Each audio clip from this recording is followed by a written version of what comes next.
नमस्ते बच्चों, my self Jaiswal sir. हम पढ़ रहे हैं class 9 science chapter motion.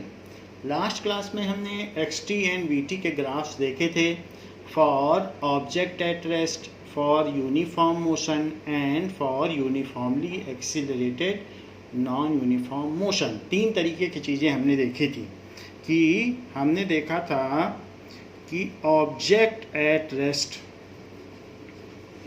Object at rest. दूसरी चीज़ देखी थी कि ऑब्जेक्ट इन यूनिफॉर्म मोशन। और तीसरी चीज़ हमने देखी थी कि uniformly accelerated non uniform motion, uniformly accelerated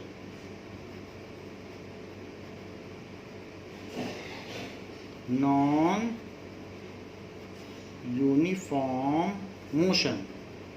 तो यहाँ पर हम लोगों ने एक तो एक्स टी ग्राफ देखा था और एक वी टी ग्राफ देखा था। तो जो ऑब्जेक्ट एट रेस्ट था उस चीज़ के लिए एक्स टी ग्राफ किस तरीके से था। Now x t graph was parallel to time axis. तो हमने वहाँ पर देख लिया था कि x और ये t, so our graph was parallel to time axis. और अगर ऑब्जेक्ट एट रेस्ट था तो उसका v t graph on time axis था। ये दोनों चीज़ें हमने देख ली थी कि वी टी ग्राफ कैसा था, it was on time axis, इसी पे लाई कर गया था। वहीं पर अगर ऑब्जेक्ट इन यूनिफॉर्म मोशन था तो उसका एक्स टी ग्राफ कैसा था, तो एक्स टी ग्राफ उसका लीनियर था इस तरीके से। However it was making some angle not parallel to time axis. यहाँ पर पैरेलल था और यहाँ पर पैरेलल नहीं था।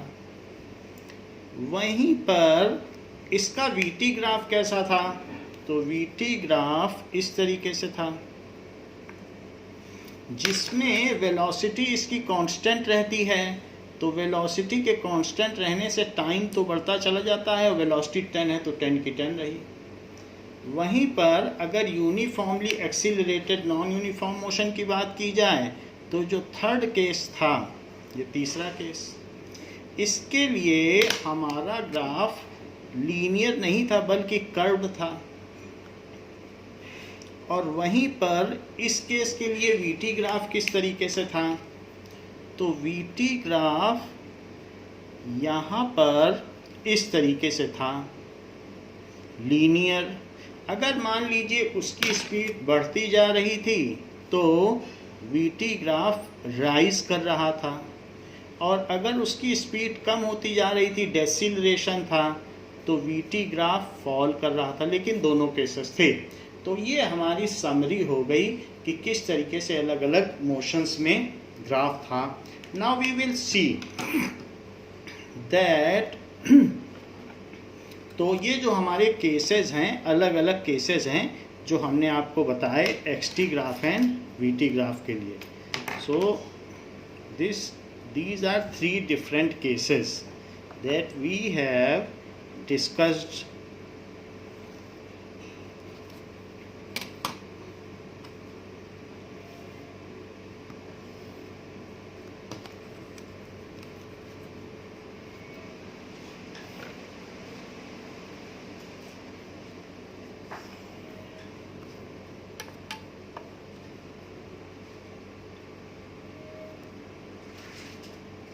So it was all about xt graph and vt graph. So these are 3 cases, and for those 3 cases there are 3 graphs. तो ये चीज़ आपको बताई गई।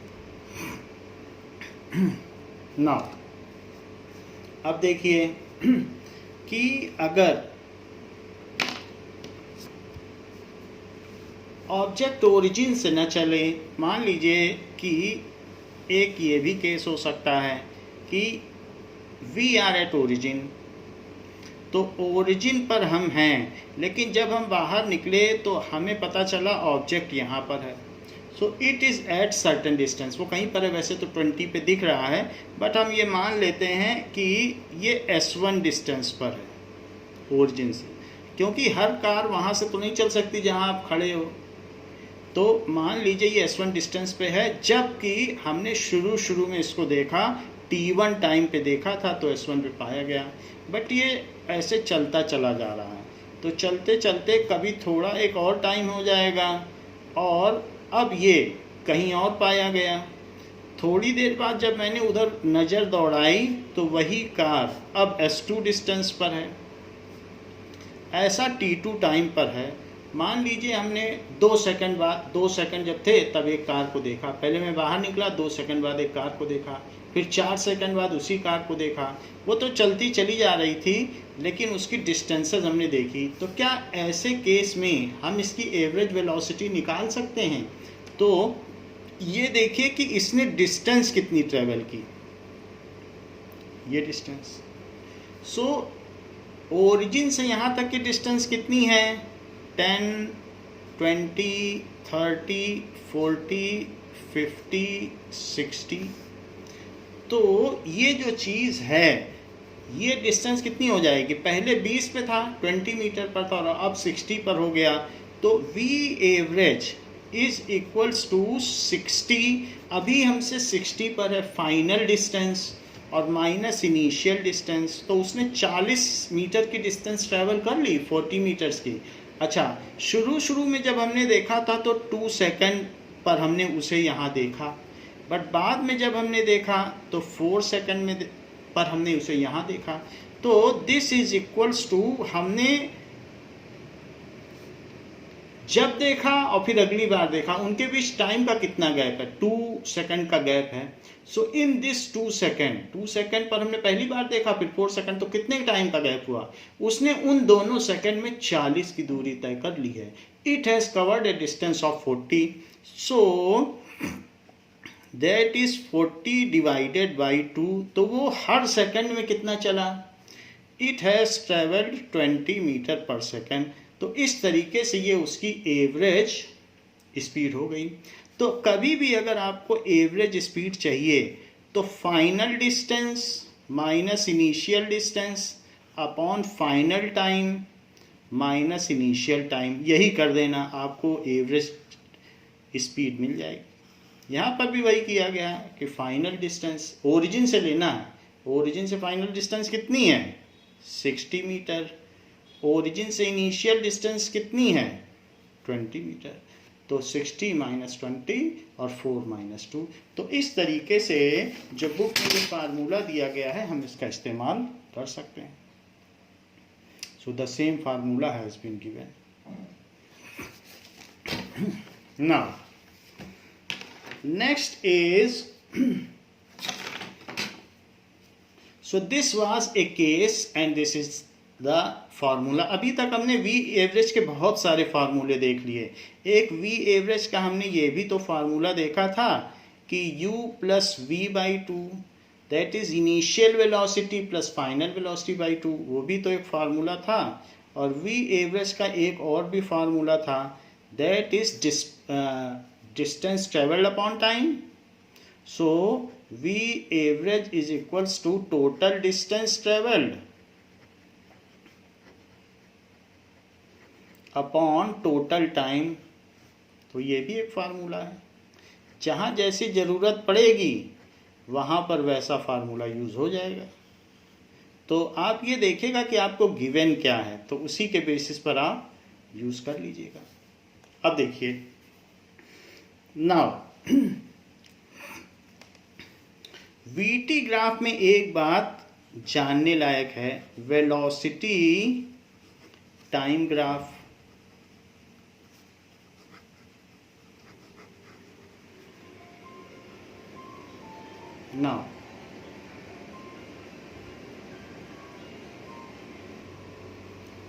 नाउ वेलोसिटी टाइम ग्राफ हमने सीख लिया है। मान लीजिए कोई एक ऑब्जेक्ट है और उसकी स्पीड 30 मीटर पर सेकेंड है और उसका जो मोशन है वो यूनिफॉर्म है, यूनिफॉर्म मोशन। तो यूनिफॉर्म मोशन है तो अगर हम देखेंगे तो कहीं पर भी है, मान लीजिए ओरिजिन पर ही है और वो 30 से चल रहा है, उसकी स्पीड है 30 मीटर पर सेकेंड। तो 1 2 3 सेकेंड में वो कितना कवर कर लेगा? 10 20 30। एक सेकेंड में वो 30 मीटर कवर कर लेगा। अच्छा, एक सेकंड और बीतेगा, ये तो 1 सेकंड में इसने इतना कवर कर लिया, तो फिर और 30 कवर कर लेगा। हर सेकंड में वो 30 कवर कर लेगा क्योंकि वो उसकी स्पीड है। तो 40 50 और 60, t is equals to 2 second पर वो यहाँ पहुँच जाएगा, और जबकि t is equals to 1 second पर वो यहाँ रहेगा, और t is equals to 0 second पर वो हमारे सामने से गुजरेगा। और इसी तरीके से अगर एक सेकंड और बीत जाए तो 70 80 90 ऐसे केस में वो t is equals to 3 second पर वो 90 पर होगा, क्योंकि वो यूनिफॉर्मली चल रहा है। हर सेकंड में वो 30 30 30 कवर कर रहा है, तो उसकी स्पीड ही यही है, तो ऐसे कवर कर रहा है। तो अब हमारे पास t is equals to t और v, हमें इसका ग्राफ लेना है, vt ग्राफ। तो टाइम एक्सिस जो है x एक्सिस ले लीजिए और y एक्सिस पे वेलोसिटी एक्सिस ले लीजिए, इसे मीटर पर सेकंड लिख लें। अब जरा देखिए 1 2 3 4 1 2 3 4, दिस इज। अब यहाँ पर आप इसमें जैसे कि 10 20 बीच में बना दिया, ये 30 40 50 60 70 80 90 ऐसे कुछ दिया गया है, ऐसे ग्राफ है। तो आप डिस्टेंस मत देखिए, ये वीटी ग्राफ है, वीटी ग्राफ में वेलोसिटी देखी जाती है, वो कहीं भी पहुंच जाइए। तो मैंने फिजिकली बताया कहाँ पहुंचेगा। तो आपने देखा एक सेकंड बाद उसका स्पीडोमीटर 30 पर ही है, 30 चल रहा है। जब 30 की स्पीड से चल रहा है तो स्पीडोमीटर थोड़ी ना बदलेगा, ओडोमीटर में वो 90 मीटर दिखाएगा कि इतना चल चुका है। लेकिन स्पीड का ग्राफ है ना ये, स्पीड और टाइम का, तो स्पीड यहाँ पर भी 30 मीटर पर सेकंड है, क्योंकि वो हर सेकंड में कितना कवर कर रहा है? 30 मीटर पर सेकंड। तो जब भी आप इसकी स्पीडोमीटर देखोगे तो यही मिलेगी। तो 0 सेकंड में इसकी स्पीड क्या मिली, ये देखिए। तो टाइम एंड वेलोसिटी, ये देखिए। तो 0 सेकंड में जब शुरू में देखा था, जब आपके सामने से गुजरा तो भी 30 की स्पीड से जा रहा था, 1 पर भी 30 की स्पीड से जा रहा था 1 सेकंड में, 2 सेकंड में भी ये 30 की स्पीड से जा रहा है, और 3 सेकंड में भी 30 की स्पीड से जा रहा है। तो ये हम ग्राफ अब बना लें। दिस इज 0 पर भी 30, 1 पर भी 30, 2 पर भी 30, क्योंकि 30 का मार्क है। सो this is A mark of 30, 30 का मार्क है। तो इसलिए अब हम देखें, तो 30 के मार्क में ये किस तरीके से चलेगा, ये देखिए। सो 0 पर हमने 30 दिखा दिया, ये 0 30, 1 30, इसको लिख लें आप, 1 30, 2 30, 3 30, इस तरीके से चलेगा। तो ये एक लाइन बन जाएगी। हमको वैसे भी मालूम है कि वीटी ग्राफ लीनियर होता है यूनिफॉर्म मोशन का। अब जरा आप देखिए, आपसे पूछा जा रहा है कि फर्स्ट 3 सेकंड में how much distance it is covered. So how much distance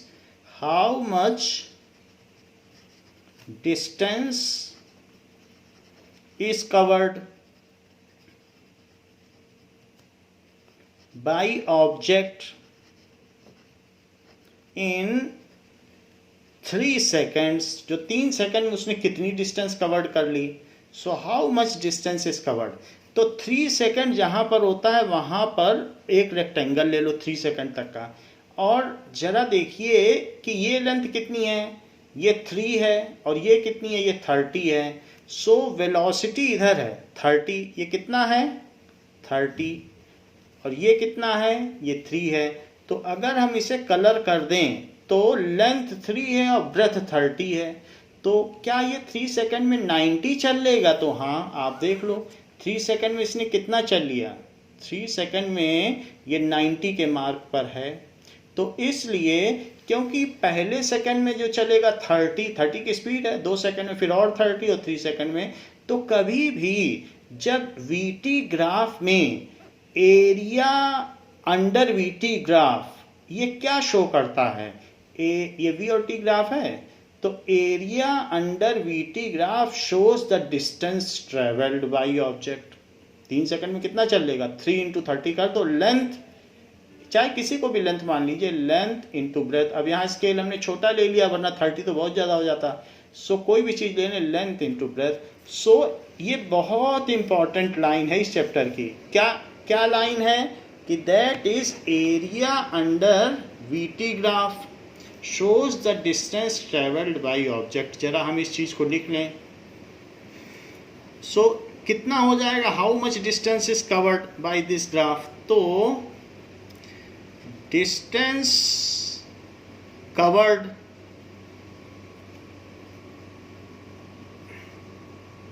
in 3 seconds is equals to area under VT graph, area under VT graph, area under VT graph। अच्छा, VT ग्राफ में इसे हमने O लिया है, तो O A B C, so area O A, ये चीज A लिखी है, B और C, so this is area O A B C। लेकिन O A B C तो एक रेक्टेंगल है, तो रेक्टेंगल बन रहा है कि नहीं, तो रेक्टेंगल बनने का मतलब है that is equals to length into breadth. तो लेंथ, यहाँ पर जो लेंथ ली है वो टाइम एक्सिस है, और जो ब्रेथ ली है वो है v, वो v है ना, velocity axis. So this is equals to time into velocity, length into breadth हमने लिया वही है। अब लेकिन जो एक्सिस में लिखोगे तो t इंटू वी या v इंटू टी लिख लें, ज़्यादा आसान करने के लिए v इंटू टी लिख लें। सो जो डिस्टेंस ट्रेवल्ड होती है उसको s बोलते हैं, s is equals to v t. तो अब मल्टीप्लाई कर दो, वेलोसिटी 30 है और टाइम कितना है 3। So let us multiply to get the result now. So s is equals to distance covered is, velocity कितनी है 30 क्योंकि यूनिफॉर्म स्पीड है, और टाइम कितना है 3, तो इट इज़ 90 मीटर। तो 3 सेकंड में वो कितना चल लिया, आप देख लो 90 पे चल गया था कि नहीं 3 में, ये देख लीजिए।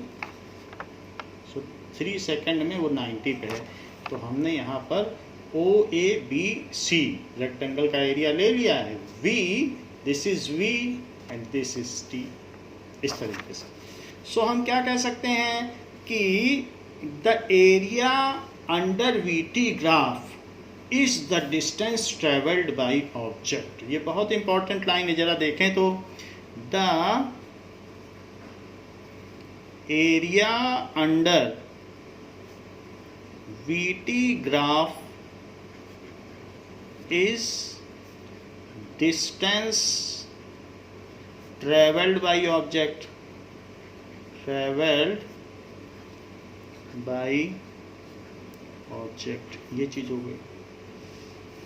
अब जरा देखें, आप कहोगे ये तो आपने यूनिफॉर्म मोशन के लिए हमें बता दिया कि ऑब्जेक्ट यूनिफॉर्म मोशन हो और एक स्पीड से चल रहा हो, लेकिन अगर एक्सीलरेटेड मोशन हो तो भी क्या ये चीज़ ट्रू है? ये लाइन ही बहुत इंपॉर्टेंट है, इस चैप्टर की सबसे इंपॉर्टेंट लाइन।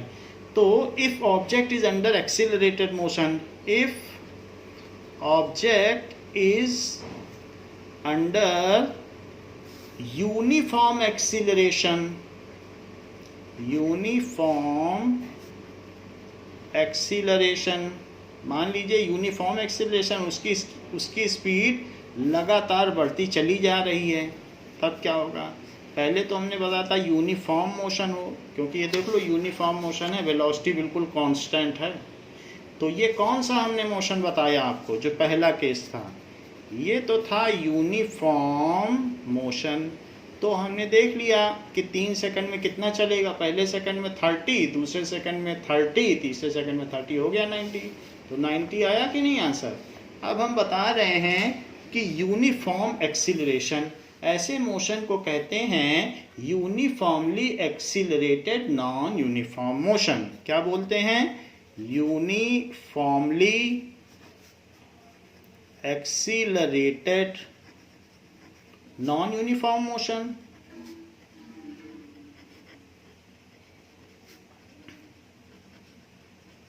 सो जरा चेक करें इसका किस तरीके का ग्राफ होगा। अगर कोई भी चीज इस तरीके से हो, जब हमारे घर के सामने से निकली तो वो चीज की स्पीड 20 थी,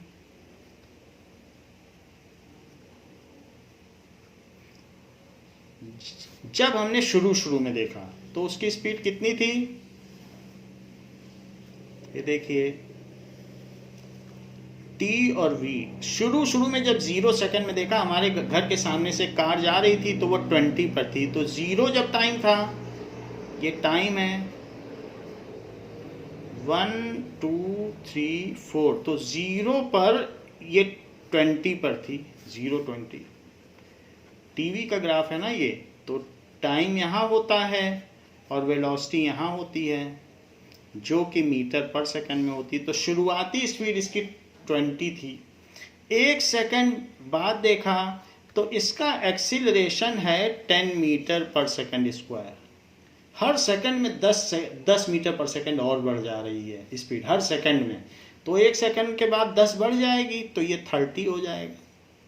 तो ऐसे केस में अब 130 कोऑर्डिनेट देखो, 1 सेकंड बाद 30 हो गई, 10 बढ़ गई, एक्सीलरेशन है ना। सो 1 पर हो गई 30।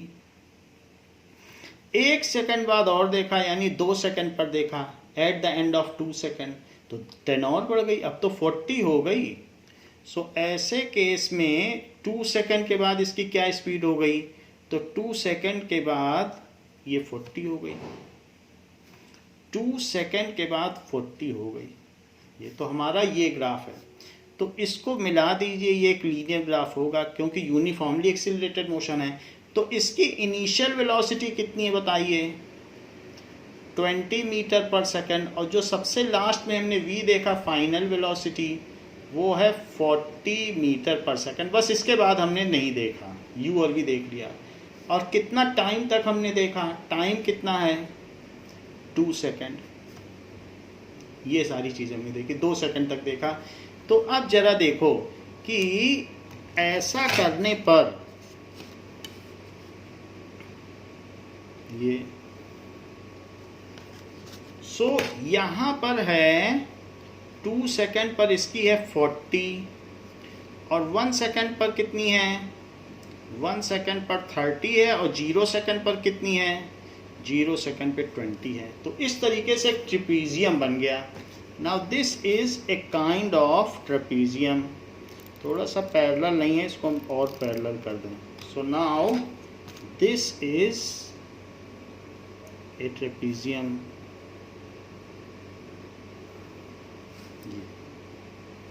सो ये पॉइंट आपका जो भी है 40 का मार्क है। सो नाउ दिस इज ट्रेपीजियम। तो अब आप देखिए कितनी डिस्टेंस ट्रैवल किया होगा। वो पूछ रहा है कि इन 2 second how much distance it has travel, और वीटी ग्राफ उसने दे दिया। तो इसके बेसिस पे मैंने ये बनाया। पहले उसने ग्राफ दिया, ग्राफ को देख के मैंने देख लिया कि हर सेकंड में तो 10 बढ़ रहा है, 20 से 30 हो गया, 30 से 40 स्पीड, तो स्पीड 10-10 की बढ़ रही, तो एक्सीलरेशन 10 का हुआ। तो शुरू की स्पीड t = 0 पर 20 की थी, 1 पर 30 की थी, तो कोऑर्डिनेट देख के सब लिख लिया। अब जरा देखो, तो हम ये देखेंगे कि ये कितनी डिस्टेंस ट्रैवल किया होगा। नाउ जरा हम चेक करें कि वास्तव में वो कितनी डिस्टेंस ट्रैवल किया होगा, तब हमें पता चल पाए। तो शुरू में ऑब्जेक्ट किस स्पीड से चल रहा था, 20 की स्पीड से चल रहा था, 20 मीटर पर सेकंड। तो ये t = 0 है। तो यहाँ 10, 20, 30, 40, 50, 60, 70, 80, 90, 100 ऐसे बना सकते हैं, 110, 120 ऐसे बना सकते हैं। ये मीटर्स हैं। सो ये डिस्टेंस है, दैट इज एस, जो कि मीटर में है, एस है मीटर में। नाउ अब देखिए,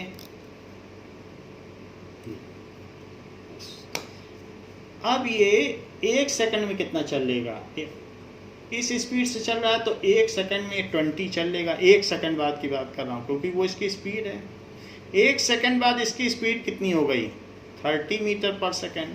तो फिर अब 30 चलेगा, 10, 20, 30। एक और सेकंड हुआ, अब इसकी स्पीड हो गई 40 मीटर पर सेकंड। तो अब 10, 20, 30, 40, तो 10, 20, 30, 40 यहाँ चलेगा, ऐसे चलेगा, फिर बढ़ जाएगी, फिर 50 हो जाएगी। तो 1 सेकंड और 2 सेकंड, मतलब पहले सेकंड और दूसरे सेकंड में ये चीज़ हमने देखी। तो हमें ये पता करना है कि तो ऐसे ये चलेगा। वैसे ये हमने आपको ग्राफिकली बताया, रफली बताया है, क्योंकि धीरे धीरे स्पीड इसकी बढ़ती चली जाएगी। तो ऐसे ये बढ़ता चला जाएगा और नीचे इसके कुछ पॉइंट्स होंगे। तो एग्जैक्टली तो हम नहीं पता कर सकते क्योंकि हर सेकंड उसकी स्पीड बढ़ रही है।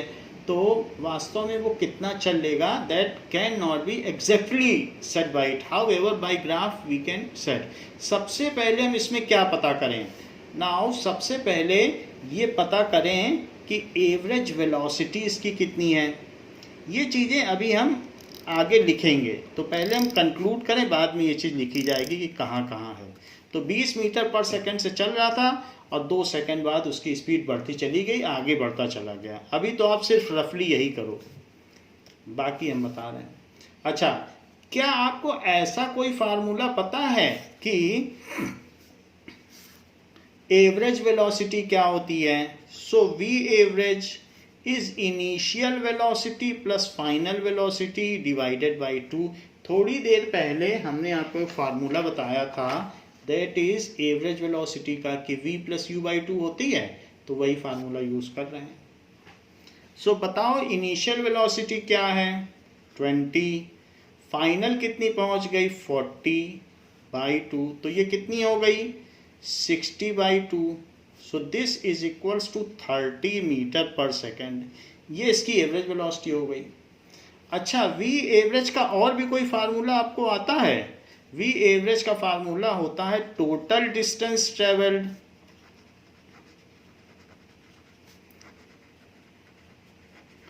Upon time taken.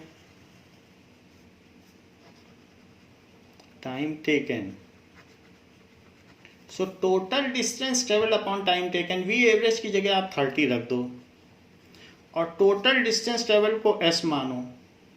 Time taken है 2 सेकंड, क्योंकि हमें 2 सेकंड में निकालनी है। Find the distance travelled by it in 2 second. Question में क्या पूछा गया है, फाइंड डिस्टेंस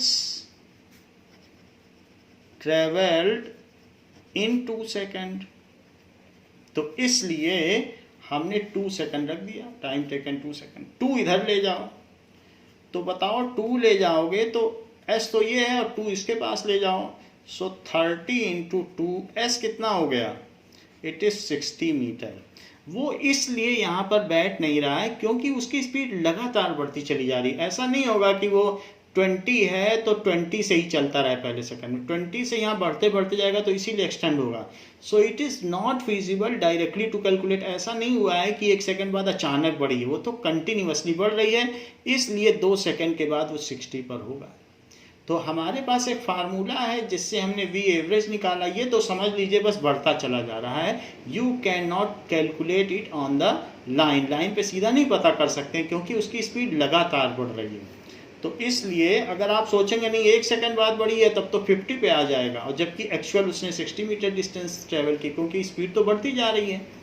तो सबसे पहले मैंने वी एवरेज निकाला, वो 30 आया, इनिशियल प्लस फाइनल बाई 2, और फिर उसमें टाइम का मल्टीप्लाई कर दिया। जब 1 सेकंड में 30 मीटर चलता है तो बताओ 2 सेकंड में कितना चलेगा, 60 है। तो बहुत आसान, लेकिन अब मैं करना चाहता हूँ, ये तो कंफर्म हो गया कि इसकी डिस्टेंस है। So distance travelled in 2 second is 60 metre. Distance travelled in 2 second is 60 metre. मैं ये पता करना चाहता हूँ, कोई मुझे ये बता दे कि इस ग्राफ के नीचे का अगर मैं एरिया कैलकुलेट कर लूँ तो क्या वो भी 60 है? अगर वो 60 आ जाए तो बात बन जाए, तो मैं फिर से ये लाइन बोल पाऊंगा कि area under VT graph is distance travelled. ये तो फार्मूले से निकाला, यहाँ कोई एरिया थोड़ी निकाला है हमने, यहाँ तो हमने वी एवरेज निकाला, और वी एवरेज के बाद ये भी फार्मूला मुझे पता था। तो दो अलग अलग फार्मूले का यूज करते हुए हमने डिस्टेंस निकाल ली। Now let us try the same distance from the area of VT curve. So let us try the distance traveled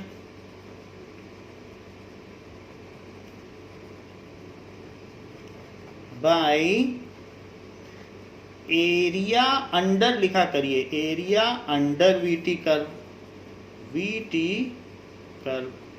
जहां तक जितने टाइम तक पूछा जाए वहां टाइम पे आप जो ग्राफ फॉल करा लो और फिर उसका एरिया निकालो।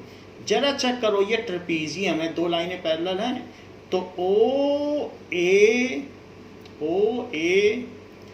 बी और सी, तो ट्रेपीजियम का एरिया हो गया O A B C. So distance travelled क्या लिखोगे?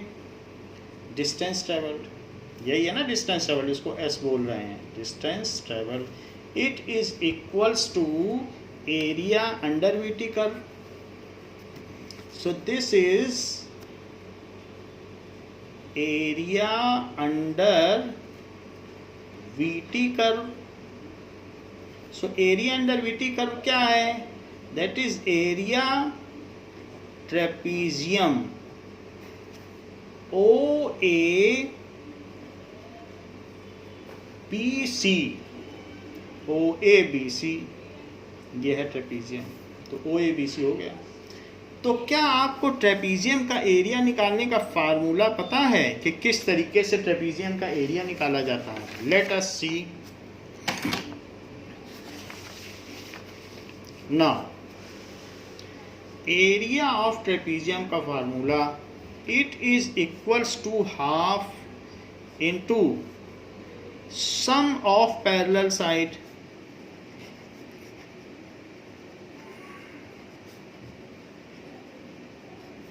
into distance between them।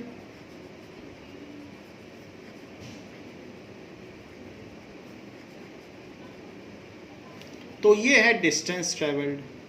जरा फिर से देखें, चेक करना पड़ेगा वो है कि नहीं, अगर हो जाए तो अच्छा है, फिर हम वो स्टेटमेंट हमारा कंफर्म हो जाएगा। Half into sum of parallel sides. कौन कौन सी पैरेलल साइड्स हैं? देखो ओ सी और ए बी, ये दोनों पैरेलल हैं कि नहीं है? ओ सी और ए बी, ओ सी और plus A B, sum of parallel side. अच्छा, इनके बीच की डिस्टेंस क्या है बताओ? ये है डिस्टेंस। इनके बीच की डिस्टेंस क्या है? ये है कि नहीं? इनके बीच की डिस्टेंस देखा जाए तो 2 है, 2 सेकेंड। ओ ए, इनके बीच की डिस्टेंस क्या है? इनटू ओ ए। अब जरा देखो OC कितना है? OC क्या ये 20 है? चेक करो, OC ये 20 है, और AB कितना है? इसकी हाइट 40 दिख रही है आपको? देख लो 40 है, तो ये 40 दिख रही है, तो OC है 20 और AB है 40। OC है 20 और AB है 40। So this is equals to 20 plus 40 और इनटू ओ ए, तो ओ ए भी देख लो, ओ से ए के बीच की डिस्टेंस कितनी है? 2 इंटू 2, तो इस 2 से ये 2 कट गया, और ब्रैकेट के अंदर कितना आ गया? 60, तो 60 मीटर। तो क्या ये वही आया है लेंथ जो हमारे फार्मूले से आया था? तो हाँ, इट वाज सेम है, 60 मीटर आ गया था कि नहीं? हमने दो फार्मूले लगाए थे, and by both the formula we have got s is equal to 60 metre, और ग्राफ से भी आ गया. So it is confirmed that area under VT curve for uniform motion और uniformly accelerated non uniform motion, दोनों ही cases में area under VT curve is the distance travelled. So it is confirmed, अब ये साबित हो गया, confirmed that area under VT curve for either for uniform motion, तो यूनिफॉर्म मोशन के लिए भी हमने आपको केस दिखा दिया था, यूनिफॉर्म मोशन और uniformly accelerated non uniform motion. देखो यूनिफॉर्म मोशन का केस है, यूनिफॉर्म मोशन उसमें भी दिखाया था. सो और uniformly accelerated non uniform motion,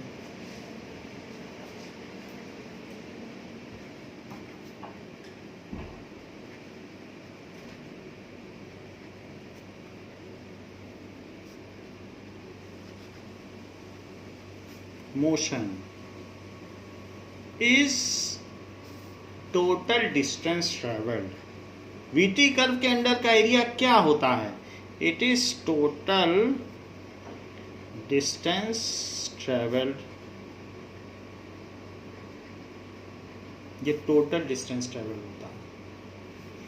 यानी मेरा कहने का मतलब है कि अगर ऐसा ग्राफ हो, यूनिफॉर्म मोशन, ये v है, ये t है, तो इसके अंदर का एरिया ले लो, ये यूनिफॉर्म मोशन है.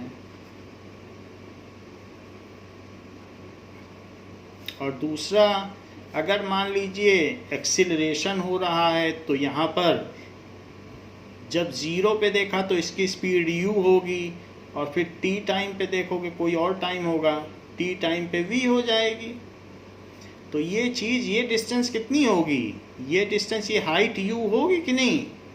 और ये हाइट कितनी होगी? v, क्योंकि ये v है, y एक्सिस v है. और ये टाइम यहाँ से यहाँ तक का कितना होगा? t. तो ये हो गया uniformly accelerated non uniform motion, जबकि ये वेलोसिटी एक्सिस है और ये टाइम एक्सिस है. So uniformly accelerated non uniform motion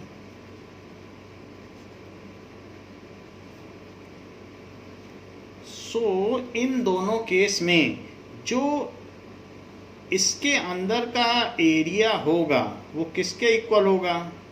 that is total distance travelled. इसके अंदर का एरिया होगा वो किसके इक्वल होगा? That is total distance travelled. ये अभी हमने देख लिया दोनों ही केस में. तो it is equal to area under VT curve, चाहे ग्राफ कैसा भी क्यों ना हो, area under VT curve total distance travelled होगा ही. ये इट इज इटर्नल ट्रूथ, ये शाश्वत सत्य है. इट इज यूनिफॉर्म मोशन और uniformly accelerated non uniform motion. दोनों ही केस में वीटी कर्व के नीचे का जो एरिया होगा, एरिया अंडर वीटी कर्व, ये लाइन याद रखने लायक है.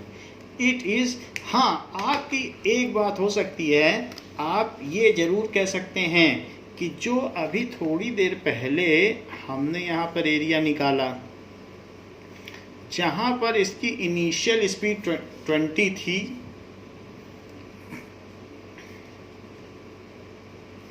और फिर धीरे धीरे 2 सेकंड बाद वो कितनी हो गई? 1 सेकंड में 30 हो गई, और 2 सेकंड में वो हो गई, ये 40 हो गई. तो ये चीज़ ऐसे गई. दिस इज सो, एक तो ये ग्राफ हमने थोड़ी देर पहले बनाया था. सो दिस इज द ग्राफ. अब इसके बाद इसको यहाँ मिला दें.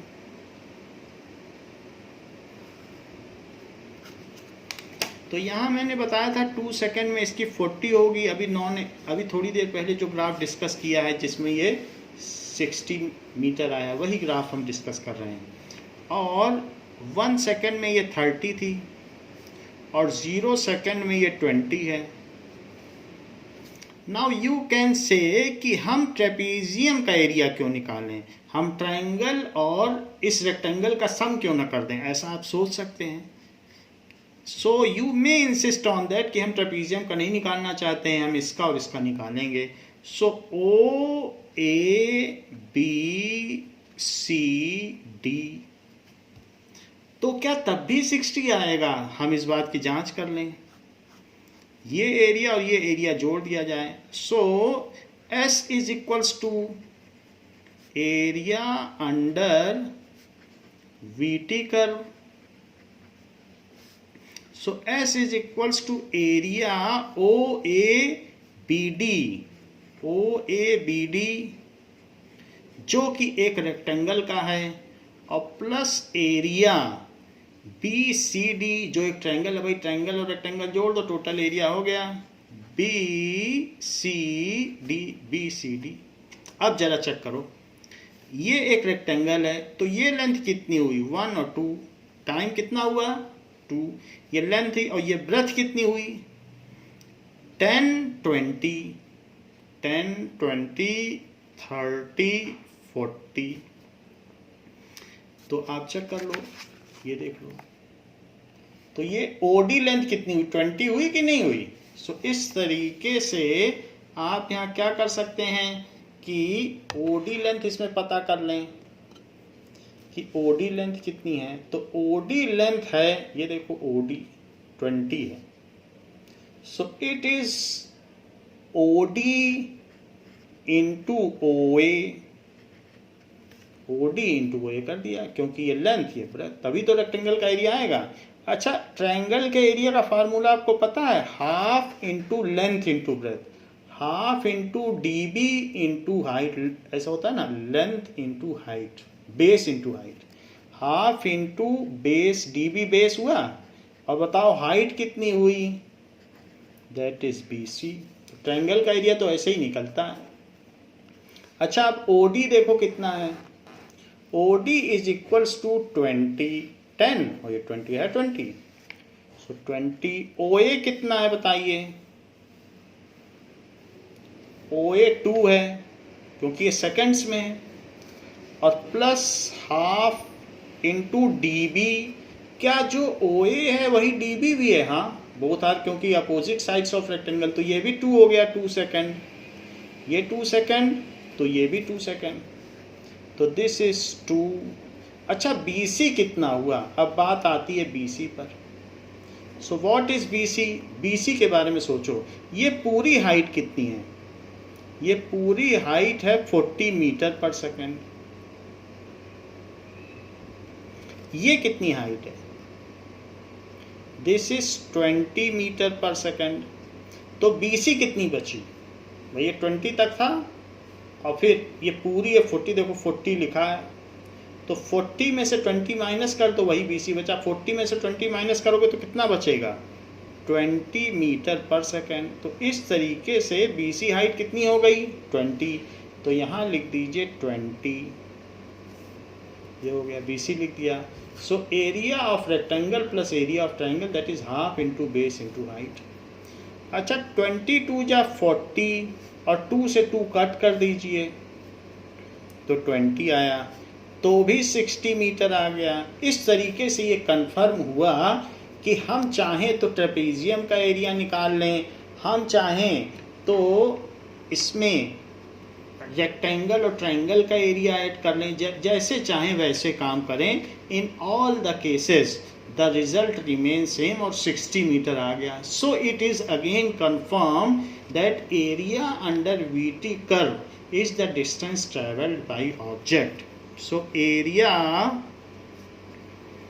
under VT curve is the distance traveled by object,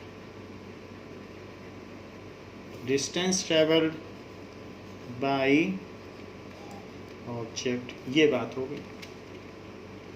तो बच्चों, इस क्लास के लिए इतना ही, इसके आगे आपको नेक्स्ट क्लास में बताया जाएगा, that is the graphical method for equations of motion, ये 3 इक्वेशंस ऑफ मोशन हम कैसे डिराइव करें उसको हम नेक्स्ट क्लास में आपको बताएंगे। थैंक यू बच्चों।